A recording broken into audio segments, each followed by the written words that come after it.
Hello students, अभी अपने उसी क्वेश्चन को कंटिन्यू करते हैं। सेकंड पार्ट है उसका लेटरली अनसपोर्टेड बीम। तो अपने को लेटरली अनसपोर्टेड बीम के लिए डिज़ाइन बेंडिंग स्ट्रेंथ कैलकुलेट करनी है। तो लेटरली सपोर्टेड बीम थी, उसके अंदर लेटरल टॉर्शन नहीं आ रहा था, लेटरल वो टॉर्शन उसमें नहीं क्रिएट हो रहा था। तो उसका डिज़ाइन बेंडिंग स्ट्रेंथ का फॉर्मूला सिंपल था। अभी इसके अंदर लेटरल टॉर्सनल बेंडिंग आ रही है, तो इसका फॉर्मूला थोड़ा सा डिफरेंट है। कैलकुलेशन लेटरली अनसपोर्टेड की थोड़ी ज़्यादा है लेटरली सपोर्टेड से, लेकिन सारे फॉर्मूलेज कोड के अंदर गिवन है और मैंने ऊपर लिखा भी है इस स्लाइड के अंदर। पेज नंबर 54 पर ये अपने को इसके डिज़ाइन बेंडिंग स्ट्रेंथ कैलकुलेट करने के फॉर्मूले मिलेंगे। तो इसके लिए मैं आपको पहले कोड का पेज शो करता हूँ, स्टेप वाइज अपने को कैसे वैल्यू कैलकुलेट करनी है, किस पेज पर कौन सी वैल्यू है और कौन से फॉर्मूले के अंदर जो गिवन चीज़ है उस किस चीज़ को क्या बोलते हैं। ठीक है, तो अभी अपने पेज नंबर 54 पे चलते हैं IS 800 के।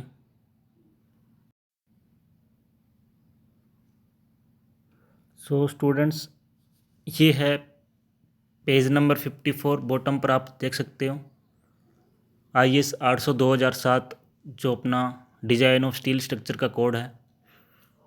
इसके पेज नंबर 54 यानी कि इसी पेज पर क्लोज है 8.2.2, जिसको आप देख सकते हो। ये क्लोज है 8.2.2 जिस पर लिखा हुआ है लेटरली अनसपोर्टेड बीम।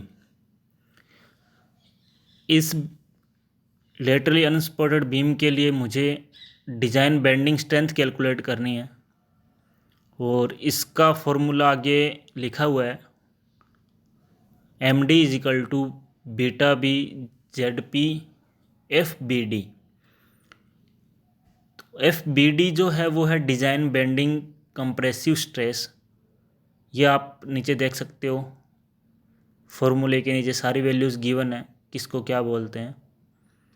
तो ये FBD जो है डिज़ाइन बेंडिंग कंप्रेसिव स्ट्रेस है, इसको अपने दो तरीके से कैलकुलेट कर सकते हैं। पहला फॉर्मूला है, क्योंकि इसमें लिखा हुआ है ना ये ऑब्टेन्ड इज गिवन बिलो, इस फॉर्मूले से भी अपने इसको FBD को कैलकुलेट कर सकते हैं। और एक टेबल होगी 13A और 13B, वहाँ से भी अपने इसको कैलकुलेट कर सकते हैं।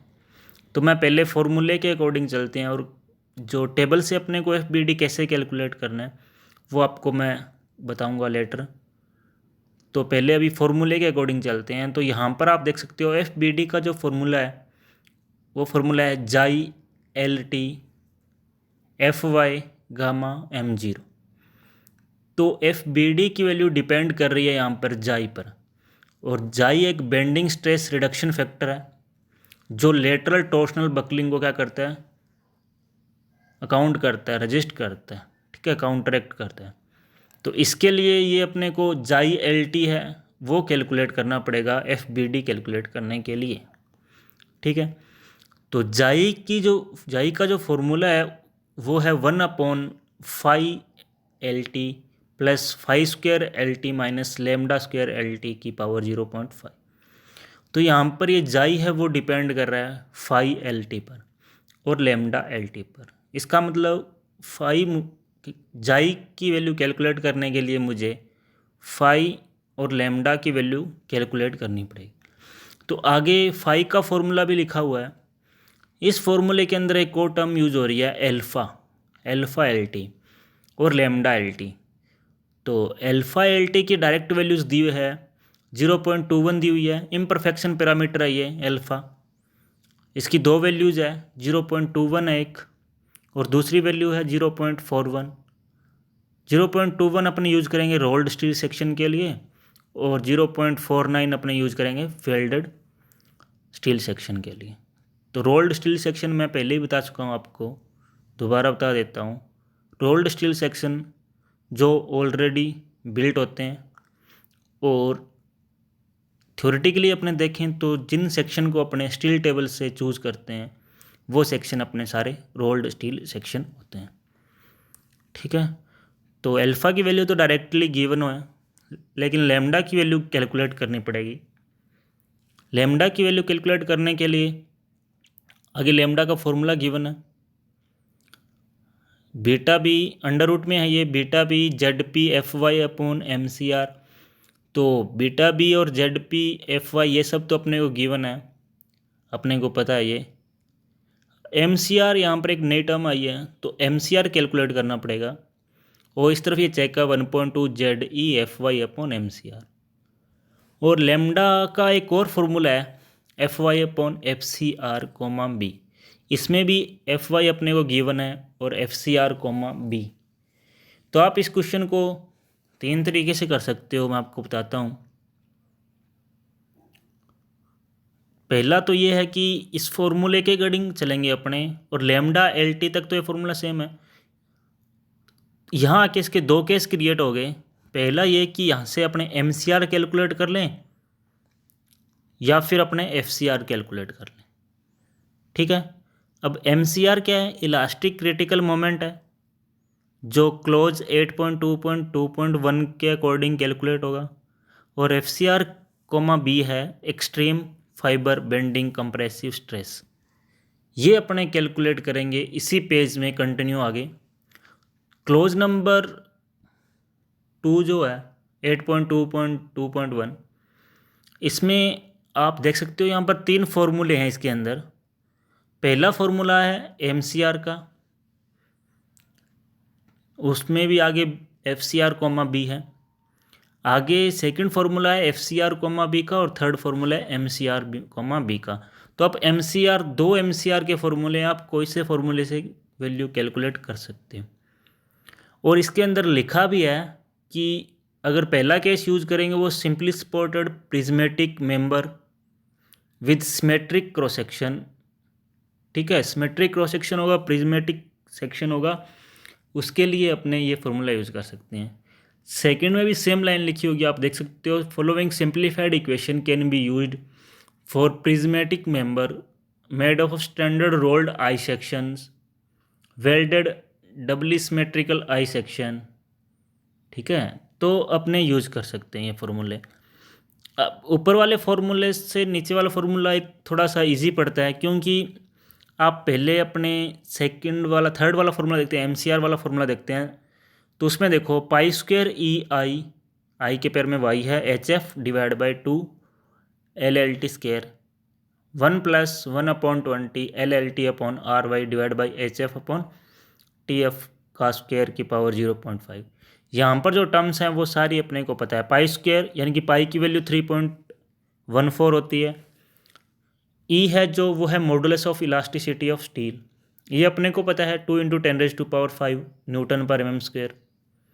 उसके बाद आई वाई क्या है, आई वाई है moment of inertia of section about Y axis, ये भी अपने को गिवन है। H F centre to centre ये डिस्टेंस है, ये बिटवीन फ्लैंज जो टॉप और बॉटम फ्लैंज होंगे उनके बीच की सेंटर टू सेंटर डिस्टेंस, ये भी अपने कैलकुलेट कर सकते हैं। एल एल टी है वो इफेक्टिव लेंथ है कॉलम में इसकी बीम की, ठीक है, जहाँ पर लेटरल टॉर्सनल बकलिंग पॉसिबल है, यानी कि जहाँ पर अपने को इसको लेटरली सपोर्ट नहीं दिया है वो बीम है। तो अगर अपने को स्पेसिफाई है कुछ भी कि पूरी बीम के लिए कुछ एक सेक्शन ऐसा है जहाँ पर अपने टॉर्सनल बकलिंग लेटरल जो सपोर्ट है वो प्रोवाइड नहीं की हुई है कुछ पर्टिकुलर स्पान के लिए, तो वो अपने यूज़ करेंगे। और अगर अपने को क्वेश्चन में कुछ नहीं गिवन है और लेटरली अनसपोर्टेड बीम के लिए डिजाइन बेंडिंग स्ट्रेंथ कैलकुलेट करनी है, तो उसके लिए अपने पूरी की पूरी स्पान को इसमें कंसीडर करेंगे, ठीक है। आगे 1 और 1/20 एक कांस्टेंट है, और एल एल टी वही लेटरल इसकी लेंथ होगी effective length, R Y radius of gyration है, एच एफ थिकनेस वही फ्लैंज के बीच की सेंटर टू सेंटर, और टी एफ है यहाँ पर थिकनेस ऑफ फ्लैंज। तो ये सब वैल्यूज अपने को पता है। लेकिन जो ऊपर वाला फॉर्मूला है एम सी आर का, इसमें पाई ई आई वाई एल टी तो पता है अपने को, लेकिन ये 2 टर्म आ गई यहाँ पर जी आई टी और एक आ गया आई डब्ल्यू। जी के लिए भी अपने को डायरेक्टली नहीं गिवन है, अपने को पॉइजन रेशियो गिवन होता है 0.2। अपने फॉर्मूला लगाएंगे E = 2G 1 + μ, वहाँ से अपने जी का फॉर्मूला क्या निकल के आ रहा है, ई divide by 2 into 1 plus mu. तो वहाँ से म्यू और ई की वैल्यू पुट करके मुझे जी की वैल्यू निकालनी होगी। ये फार्मूला आपको रिमेंबर रखना होगा क्योंकि ये फार्मूला गिवन नहीं है। उसके बाद आई टी के लिए भी ये टॉर्सनल कांस्टेंट है, इसके लिए आपको फार्मूला लगाना पड़ेगा, ओपन सेक्शन के लिए है। और आई डब्ल्यू एक वार्पिंग कांस्टेंट है, इसका फार्मूला अलग होता है, वो भी आपको याद रखना पड़ेगा। तो ये नीचे वाला फार्मूला थोड़ा सा सिंप्लीफाई लग रहा है, इजी लग रहा है, तो यहाँ से अपने एम सी आर कैलकुलेट करके फिर उसके बाद लेमडा कैलकुलेट करके फाई कैलकुलेट करेंगे, उसके बाद जाई, और उसके बाद अपने कैलकुलेट करेंगे F B D. F B D calculate होते ही अपने को क्या कैलकुलेट हो जाएगा, एम डी। तो एक ये प्रोसीजर है इसका क्वेश्चन का करने का। सेकंड प्रोसीजर क्या है कि अपने यहाँ पर F C R comma B calculate कर लें, एम सी आर की बजाय एफ सी आर कैलकुलेट कर लें। और एफ सी आर कैलकुलेट करने के बाद वही सेम थोड़ा सा फार्मूला इजी है, ये एक ही फार्मूला एफ सी आर का, तो इसी फार्मूले से अपने आगे एफ लेमडा कैलकुलेट करेंगे क्योंकि एफ सी आर का फार्मूला लेमडा का फार्मूला एफ सी आर के टर्म में है। और आगे वही सेम प्रोसीजर अपन चलेंगे अपवर्ड डायरेक्शन में।